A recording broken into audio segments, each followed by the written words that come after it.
सोचिए जरा, जब एक जज के खिलाफ सीरियस एलिगेशंस लगते हैं तो सिर्फ एक इंडिविजुअल स्पॉटलाइट में नहीं आता। धीरे धीरे स्पॉटलाइट शिफ्ट होती है और इस रोशनी में एग्जीक्यूटिव, लेजिस्लेचर एंड जुडिशरी तीनों के बीच का पावर बैलेंस दिखने लगता है और वहीं से शुरू होती है टसल। एक तरफ पार्लियामेंट का इम्पीचमेंट मैकेनिज्म जो पेपर पर जुडिशियल अकाउंटेबिलिटी का टूल है, लेकिन ग्राउंड पर अक्सर एग्जीक्यूटिव डोमिनेंस से अलग नहीं होता। दूसरी तरफ जुडिशरी जो कह रही है कि अगर प्रोसेस ही फ्लॉड है तो वो चुप नहीं रहेगी। जस्टिस यशवंत वर्मा का केस इसी कॉन्फ्लिक्ट का सबसे रॉ, सबसे अनकंफर्टेबल एग्जाम्पल बन चुका है। यहाँ सवाल सिर्फ ये नहीं है कि एलिगेशंस क्या है, असली सवाल ये है कि क्या एक जज जिसके खिलाफ इम्पीचमेंट मोशन फाइल हो चुका है अपने ही इम्पीचमेंट प्रोसेस के स्टेप्स को चैलेंज कर सकता है?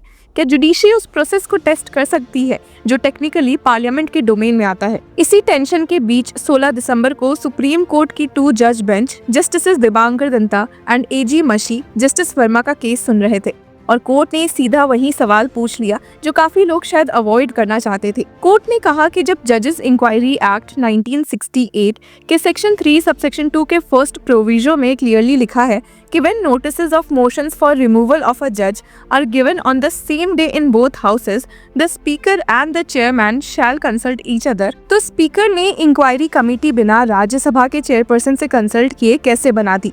ये कोई कैजुअल ऑब्जर्वेशन नहीं था, ये एक कॉन्स्टिट्यूशनल वार्निंग थी। Motions for the removal of justice Yashwant Verma दोनों हाउसेज ऑफ पार्लियामेंट में 21 जुलाई 2025 को सबमिट हुए थे। Same day same allegation base, और ये एलिगेशंस एमपीज ने सुप्रीम कोर्ट की ही एक इन हाउस कमेटी रिपोर्ट के बेसिस पर लगाए थे।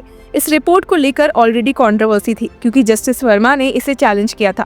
सुप्रीम कोर्ट ने चैलेंज डिसमिस कर दिया, लेकिन डिसमिस करते वक्त कोर्ट ने एक बहुत ही इंपॉर्टेंट लाइन ड्रॉ की थी। जजमेंट के पैराग्राफ 68 में कोर्ट ने ऑब्जर्व किया था कि in house report was preliminary in nature, ad hoc and not final. और इसी बेसिस पर कोर्ट ने कहा कि अगर ये रिपोर्ट पार्लियामेंट्री इंक्वायरी में रिलाई की जाती है तो justice Varma would be free to exercise his rights as are available in law.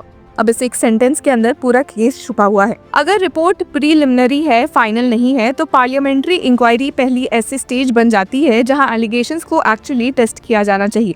और अगर इंक्वायरी का कॉन्स्टिट्यूशन ही क्वेश्चनेबल है तो जज का ये कहना कि प्रोसेस गलत है कैसे गलत हो सकता है? ये कहना कि जज को चुप रहना चाहिए क्योंकि पार्लियामेंट इन्वॉल्व है, रूल ऑफ लॉ के आइडिया से ही टकरा जाता है। यहाँ पर स्टोरी और ज्यादा कॉम्प्लिकेट हो जाती है। जब मोशन सबमिट हुए उसी दिन राज्यसभा के चेयरपर्सन जगदीप धांकर ने अचानक रिजाइन कर दिया। मतलब जिस अथॉरिटी के साथ कंसल्टेशन मैंडेटरी थी वो अथॉरिटी उस दिन ऑफिस में नहीं रही। जजेस इंक्वायरी एक्ट इस सिनेरियो पर बिल्कुल साइलेंट है। एक्ट ये नहीं बताता कि अगर चेयरपर्सन का ऑफिस वेकेंट हो तो स्पीकर क्या करे, वेट करे, एक्टिंग चेयरपर्सन से कंसल्ट करे या फिर यूनिलैटरल डिसीजन ले ले। लॉ चुप है, और जब लॉ चुप होता है तब कॉन्स्टिट्यूशनल प्रिंसिपल्स बोलते हैं फेयरनेस, रिस्ट्रेंट, रीजन्ड डिसीजन मेकिंग। लेकिन यहाँ स्पीकर ने सीधा इंक्वायरी कमेटी कंस्टिट्यूट कर दी। इसी पर सुप्रीम कोर्ट ने एक और अनकंफर्टेबल सवाल पूछा कि क्या स्पीकर ने कोई लीगल एडवाइस ली थी। ये सवाल स्पीकर के इंटेंशन पर अटैक नहीं है, पर ये सवाल डिसीजन मेकिंग के प्रोसेस पर है। जब लॉ अनक्लियर हो तब पावर का यूज और ज्यादा कॉशियस होना चाहिए। कोर्ट का ये पूछना ही बताता है कि वो स्पीकर के रोल को सिर्फ पॉलिटिकल नहीं बल्कि क्वासी जुडिशियल कॉन्सिक्वेंसेस वाले रोल मान रही है। अब जस्टिस वर्मा का आर्ग्यूमेंट ये है कि स्पीकर का डिसीजन इलीगल है क्योंकि बिना राज्यसभा के चेयरपर्सन या उनके सक्सेसर से कंसल्ट किए इंक्वायरी कमेटी बनाना फर्स्ट प्रोविजो का वायलेशन है। लेकिन अगर इसको सिर्फ एक टेक्निकल इलीगैलिटी बोलकर डिसमिस कर दिया गया तो हम असली कॉन्स्टिट्यूशनल टेंशन मिस कर देंगे। असल इशू ये है कि इम्पीचमेंट जैसे एक्सट्रीम रेमेडी का गेट एक ही ऑफिस होल्डर के हाथ में है, स्पीकर, और उस गेट पर कोई ट्रांसपेरेंट स्टैंडर्ड्स नहीं है, कोई कंपलसरी लीगल एडवाइस का रूल नहीं है, कोई मैंडेटरी रीजन गिविंग ऑब्लिगेशन नहीं है। पर ये कोई नई प्रॉब्लम नहीं है। 2018 में जब then chief justice of India Deepak Mishra के खिलाफ इम्पीचमेंट मोशन राज्यसभा में फाइल हुआ था तब फॉर्मल रिक्वायरमेंट्स पूरी होने के बावजूद then chairperson M Venkaiah Naidu ने मोशन को थ्रेशहोल्ड पर ही रिजेक्ट कर दिया। उन्होंने एक डिटेल्ड ऑर्डर दिया लगभग 10 पेजेस का, लेकिन फिर भी क्रिटिसिज्म हुआ कि रीजंस क्लियर एंड कोजेंट नहीं थे। और कॉन्स्टिट्यूशनल रियलिटी ये है कि स्पीकर या chairperson is not constitutionally bound to admit a motion merely because formal requirements are satisfied, और ना ही कोई स्टैट्यूटरी ऑब्लिगेशन है कि रिजेक्शन के रीजंस रिकॉर्ड करे। यहीं से एक अजीब कॉन्स्टिट्यूशनल पैराडॉक्स पैदा होता है। इम्पीचमेंट को हम एक पार्लियामेंट्री प्रोसेस कहते हैं, लेकिन उसका सबसे डिसाइसिव मोमेंट पार्लियामेंट के फ्लोर पर नहीं होता, वो मोमेंट होता है स्पीकर के चेंबर में। और अगर लोकसभा में अपोजिशन न्यूमेरिकली वीक हो तो स्पीकर का डिस्क्रेशन प्रैक्टिकली फाइनल हो जाता है। मोशन चाहे कितना ही सीरियस हो, इंक्वायरी शुरू होने से पहले ही सब कुछ खत्म हो सकता है। इसी बैकड्रॉप में जस्टिस जी.आर. स्वामीनाथन के खिलाफ रीसेंट मोशन और ज्यादा क्वेश्चंस रेज करता है। इस केस में एलिगेशंस करप्शन, फाइनेंशियल इम्प्रोप्राइटी या इनकैपेसिटी का नहीं है। एलिगेशन जुडिशियल ऑर्डर से डिसएग्रीमेंट पर बेस्ड है। ऑर्डर्स जो अलिजिडली हिंदू रिलीजियस प्रैक्टिसेस को प्रमोट करते हैं या फिर काउंसिल को फेवर करते हैं जो एक पर्टिकुलर कास्ट से बिलोंग करता है या राइट विंग आइडियोलॉजी एस्पाउस करता है। नॉर्मली जुडिशियल ऑर्डर्स की करेक्टनेस अपीलेट कोर्ट्स डिसाइड करते हैं।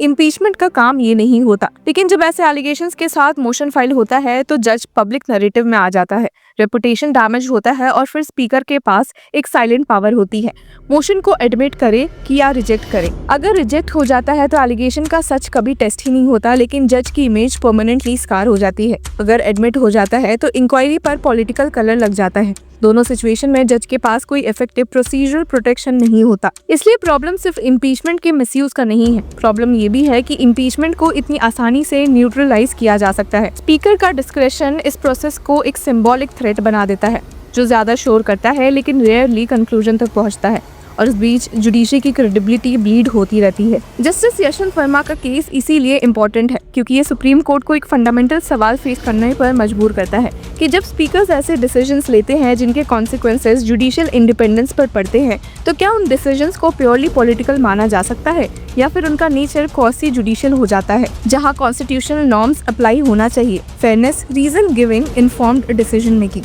16 दिसंबर की हियरिंग का टोन ये सजेस्ट करता है कि कोर्ट इस सवाल को लाइटली नहीं ले रहा।